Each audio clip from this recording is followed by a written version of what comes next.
You're here because you know something. What you know you can't explain, but you feel it. You felt it. You felt it.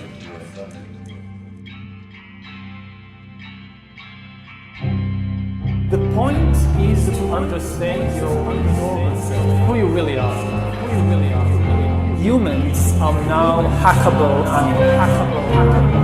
To hack a human being, he has to understand that human better than he or she understands themselves. Facing enormous challenges, unprecedented challenges. Welcome to the Spellbreakers Podcast, helping you transcend psyops, mental spells, and even reality itself, with your host, Donny Spellbreaker.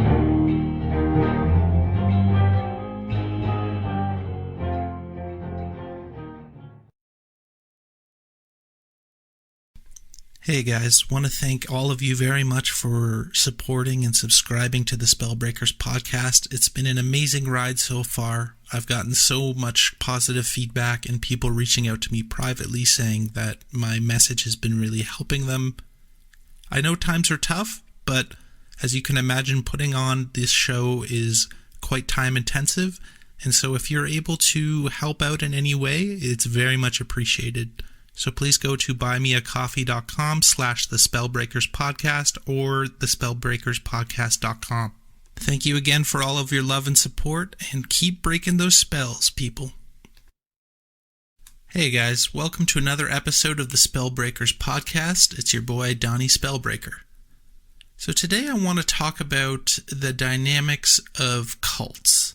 So when we think about cults, we usually go to Jim Jones, doomsday cults, or things of that nature. You may even think, religion or Christianity or Catholicism or what have you, they're all cults. And while you might be right, I think the cult dynamic is a lot more pernicious in our society than what we've been led to believe. If you take a listen to my last live stream with Sol Luckman, he gets into a lot of depth in a spiritual context about how groups form and will end up creating a cult-like dynamic. And eventually we get our energy sucked, which he calls looshing, which is a fairly common discussion point in a lot of Gnostic circles today. And I think many of us have experienced that to one degree or another, being in a group dynamic and feeling as if our energies are being tapped. And it's something that we all have to be very aware of because it's, I think, universal. But one thing that's not really defined or discussed is what exactly a cult is. A lot of people have broad definitions and they point to a group that's harming individuals, or a group that believes something untrue, or crazy or antithetical to common knowledge. But I think cults are a lot more universal. In fact, after speaking to Saul, I'm pretty convinced any time that we get into a group dynamic of any kind, it is a mini cult of sorts. To think about a cult in my perspective, I just see any time you're interacting with somebody else and sharing a similar idea. Now that might sound very broad, but just bear with me for a minute. So one thing I learned during COVID is that our need to feel belonged and part of the tribe and one with the people around us in unity is so fundamental to our human experience. You might notice this at work, the need to feel belonged or part of the team. When I worked at a startup, they would have weekly town halls where the CEO would stand up on a literal pulpit and discuss how awesome the company is, how we're changing the world, and how each person working together for the common good will change the world with their product and also bump their stock price. We see this with sports as well, where people take on an almost worship of their favorite team, and they spend so much time and energy discussing each player, all of the stats, and how they're going to win the gold. And although most of it is in good fun, a lot of it can turn violent very quickly. You see actual riots from competing sports fans, and it is definitely an energy suck. It's incredible to see. And it's also really funny that the teams that people pick usually correspond to their geography, but none of the players on these teams are even from that geography anymore, right? It's ridiculous.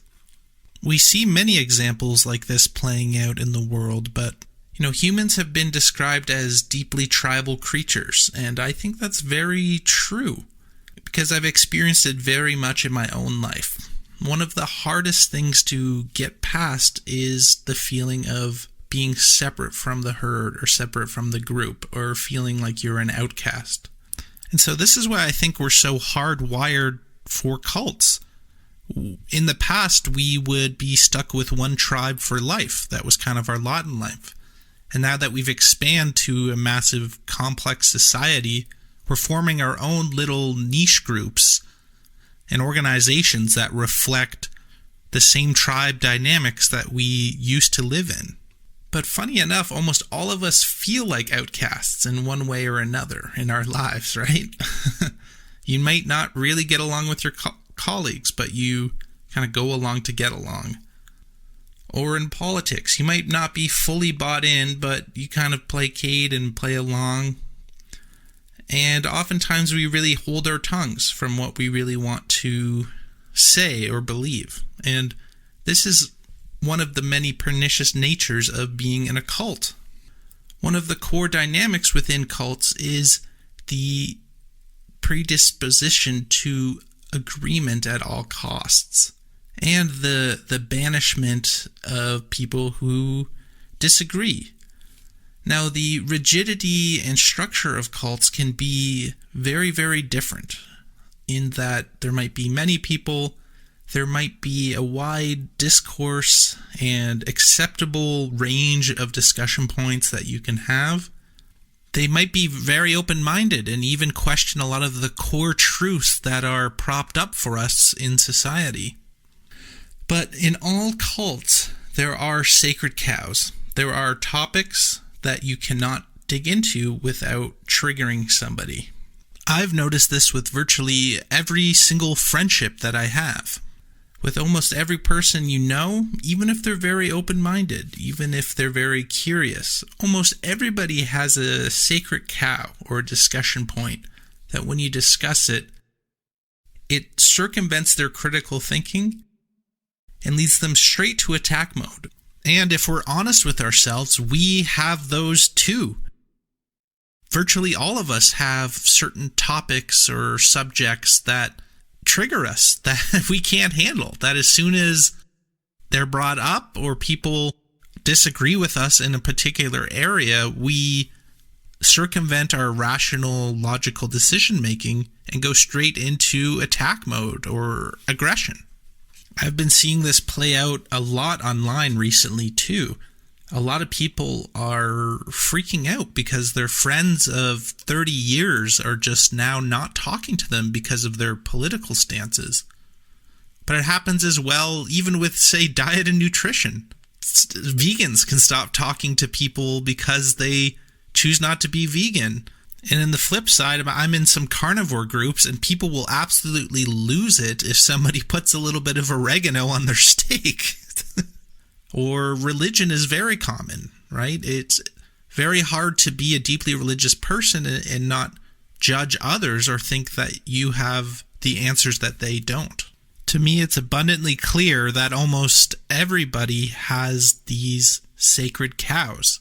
And for me, that's what I believe a cult is. A cult is commonly defined as a relatively small group, which is typically led by a charismatic and self-appointed leader who excessively controls its members, requiring unwavering devotion to a set of beliefs and practices which are considered deviant. Now, this is pretty extreme, so we don't really think about cult dynamics in our everyday life. But what if cults don't need a top-down leader to enforce the rigidity? When we interact with people normally, we are agreeing to a view of reality, of right and wrong, of good and bad.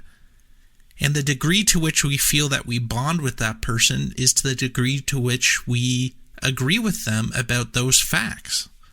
And so if you're in a group of people and you're one of, say, 5 who disagrees with one or multiple of the dominant positions, you'll experience very quickly how the dynamics change in that environment. Whether you're in a dominant mainstream group or even a fringe truther community, we see these dynamics all the time.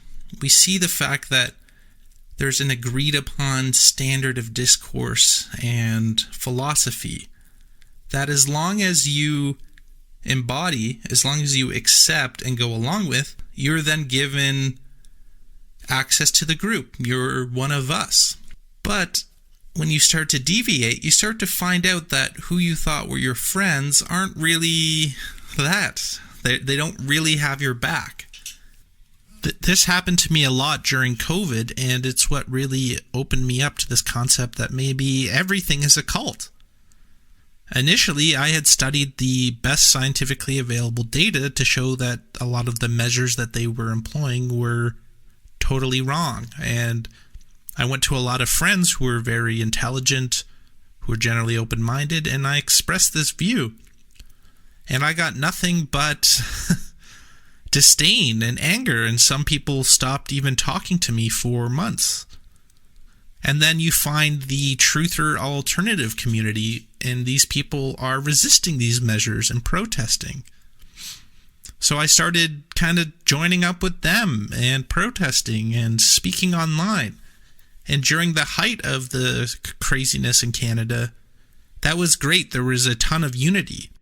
But as soon as those measures got pulled away, all of a sudden it was kind of like the old saying that Warren Buffett says, that when the tide goes out, you see who's wearing a bathing suit. It was the same. All of a sudden, all these groups that were unified started fighting about PPC versus Conservative Party. You know, the methods in which we needed to protest and what message to say. And it just became more and more fractured, and everyone constantly fighting with each other. I had people I knew for years who blocked me just because I called out one post that they made. Not even a bad way. I was just asking a question. So I really clued in that a lot of people are only your friends to the extent that you agree with them. It can be a really disheartening and destabilizing thing to experience. I'm sure almost all of you have had that, and especially if you've been in the truther movement for a while. You'll have a group of friends, either online or in person, and you kind of trauma bond.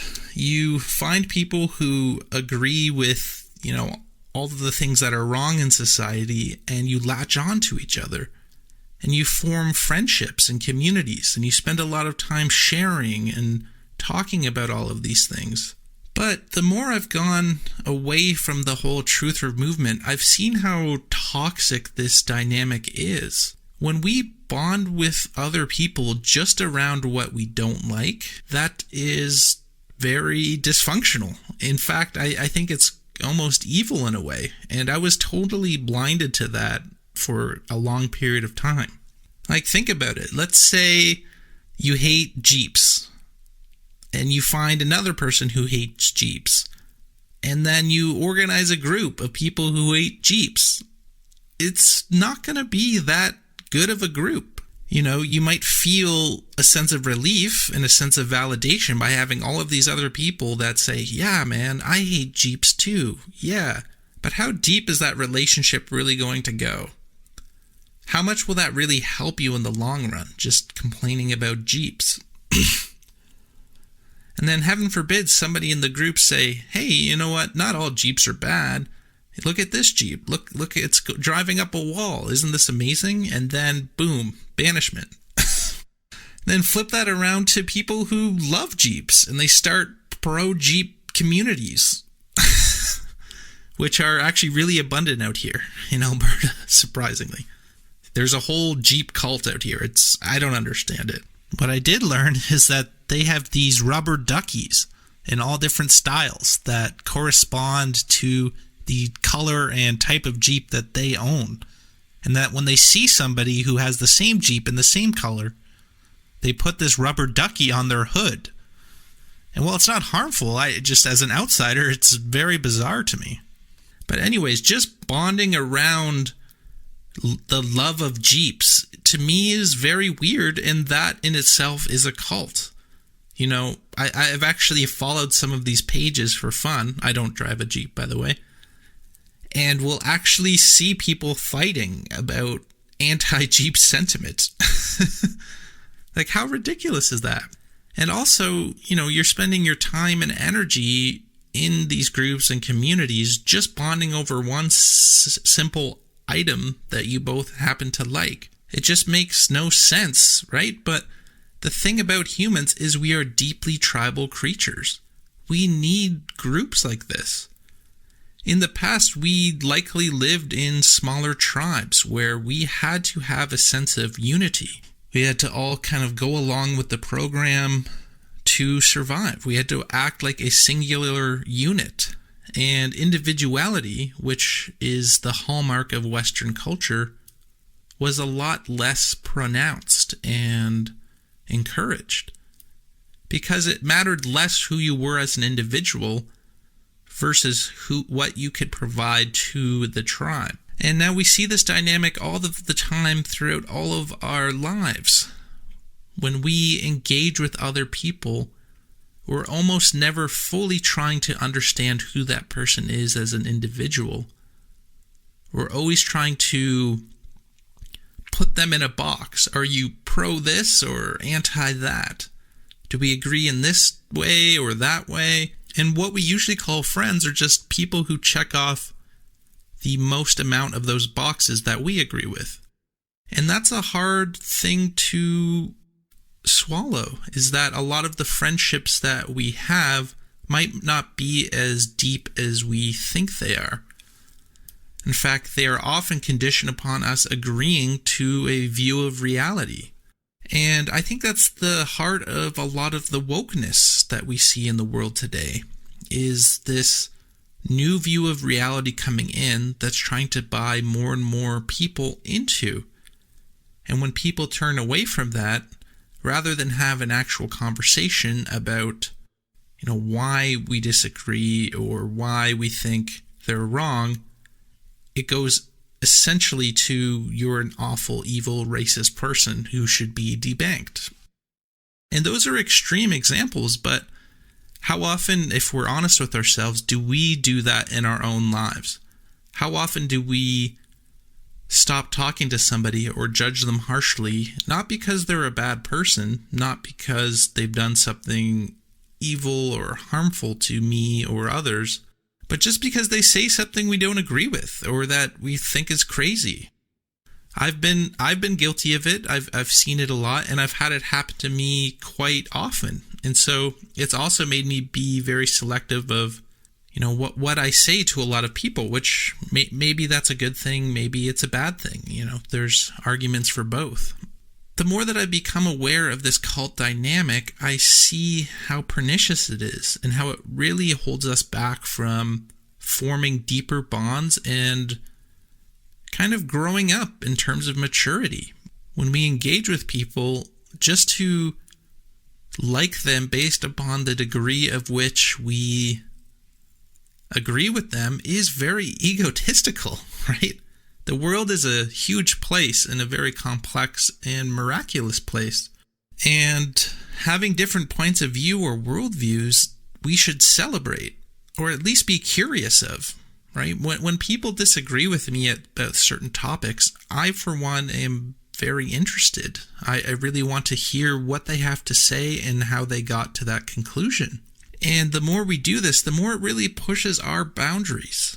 And the most important part of this is the conclusion that certainty is actually a huge part of cult dynamics, right? There is a lot of information in the world, and we, as a result, form a lot of belief systems about what we think is real and not real, good and bad, and we form belief systems. But how much of our current belief systems, you listening to this, is based in reality. For example, there's a professor named John Ioannidis who has basically determined that 70% of all scientific papers out there are bad science, are not grounded in factuality, that they use statistical, funny business, and other methodologies that are anti-science, right? So just in the scientific community, a large majority of what we think is correct very likely is not correct.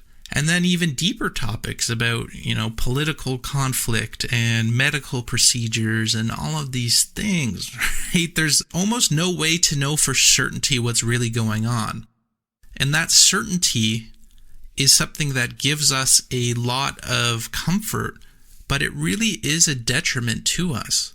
The more certain you are of facts or belief systems or political leanings, it will cause us problems in the long run, because we then double down and then often we form our identities based off of those facts and belief systems. Now, for everything, if you want to truly have the scientific mindset, is that of skepticism. You don't have to be totally skeptical of everything all the time, and you don't have to think every single thing is a conspiracy. That, I think, is actually also very toxic to the mind. When you're consuming any news or information generally, you should really question, could this be inaccurate? Could this be a half-truth? We really don't know for certain what's going on, right? When I hear about conflicts abroad, you just don't know for certain. So it's really good to challenge yourself about what you believe. And the more you do that, you have many awakenings where you ask, hey, maybe I have something wrong here. Maybe there's something I need to dig into more. Maybe we can't actually find out for certain exactly what's happening or exactly what the truth is. That can be a very tough position to be in, especially in cult dynamics, where there is bonding around a certainty of a fact or belief system being correct. And so I've really been asking myself this question recently. Is our need to be unified and part of a tribe a main way that we are manipulated and held back from our own growth? And more, I do believe that. I've met a lot of deep people just in the past month doing my podcast, and I have a lot more very interesting people to come. But with a lot of them, there's almost always some no-go zones. And maybe we need that, right? If we just as individuals have such flexible belief systems that, everything is constantly up in the air, I think that can be very destabilizing. But maybe it is healthy to question all of our belief systems, to even for a moment ask, hey, maybe what I believe isn't true. And let's hear from the people who don't agree or disagree actively and see what their positions are. It's a very challenging thing to do. For example, for a while I went down the flat earth rabbit hole because I asked myself, maybe it's true. Right? There's all of these people dedicating their lives to informing us sheeple that the earth is flat. And when people hear flat earth, immediately they just say, oh, they're crazy, cuckoo people. But I was honest with myself and I said, you know what? I don't know for sure. I know my entire life I've been told that the earth is a spinning ball, but I've never seen it. I don't personally actually understand the science to back it up. So maybe it's true. And I went down a lot of these rabbit holes. And I can tell you, not all the flat earthers are totally stupid. A lot of them also seem well-meaning. And a lot of them point out points that I hadn't considered that even still I'm a little skeptical of. One of which, for example, is the concept of vacuums in space. So we know in a vacuum, it cannot exist next to a non-vacuum. It always hits equilibrium. But the Earth is a non-vacuum sitting beside the massive vacuum of space. And the current explanation of this is simply just the fact that our atmosphere exists, right at sea level, and it's a gradient between vacuum and non-vacuum. To me, I don't find that answer totally calming. And so, to me, on that point, I'm very curious. But then, on the flip side, you look into the flat Earth model trying to predict seasons or the amount of hours the sun is in existence and all of this stuff, and it just totally breaks down. Like, they have no model to explain weather and seasons. So I don't really take that, right? But through that exercise, I've realized that, hey, maybe there are very fundamental aspects of our reality and our world that we don't fully understand and that science often takes for granted. We see this in the diet world. I've been listening to a lot of cutting-edge nutritionists, and they've basically made the case that a lot of the last 100 years of dietary advice has just been kind of made up. One doctor will say something, and then it'll be quoted, and that happens 4 or 5 times, and it just becomes a fact. And so, speaking to Saul, he postulates that the entire world is a cult of sorts, when that we are all buying in some degree or another to a central core tenets of reality. And I think there's a lot of truth to that, right? We take a lot of things for granted. We assume that, the physical reality is all that exists, that the world is billions of years old, and that we're flying around in an empty void for no reason. That, we need the government in its current manifestation, or else we'd totally go insane and, harm each other, and it would be total chaos and anarchy. We assume that the legal system, the medical system, and the political system are there for our benefit largely. All of these things I think are starting to break down. And so there is a exit from the cult happening in a lot of ways. And I think that's ultimately a really good thing. But we have to be very careful that we don't replace one cult for another. I've seen that within myself, there is that need to belong and to find a group who thinks exactly as I do. And guys, it just doesn't exist. If you start to really push yourself, you'll realize that a lot of the best people, in terms of research and information, all of them have dysfunctions and ideas that you won't agree with at all.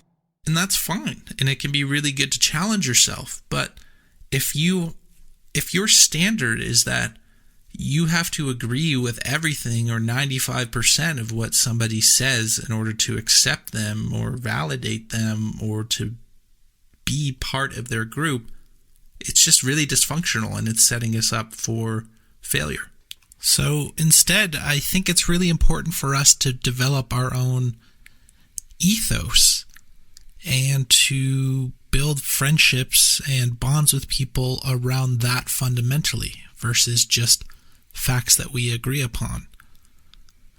Now, if 2 people can agree on the basics about what it means to be a good person, what is a good life well lived, and we can bond over that, that's great. I'm a lot less concerned over the small things that we agree on or don't agree on. So I think we should flip the script in that regard and bring a lot more humility and uncertainty into our own lives. Instead of constantly thinking that we have all of the answers and everybody else who thinks something contrary is wrong, just bring a little humility into your life. Understand that you could be wrong, but you're doing your best, and so are most other people. And also just celebrate people's differences. Like, when did it become so commonplace to hate people because they disagree? It's crazy when you actually say it, but it's incredibly true. How many friendships and relationships have been lost in these last few years? And this creates the endless polarization, which leads to more cults and fracturing within society. And so, guys, I hope this has been a good episode for you. Please comment and let me know what areas of your life have you experienced cult-like dynamics. Cheers.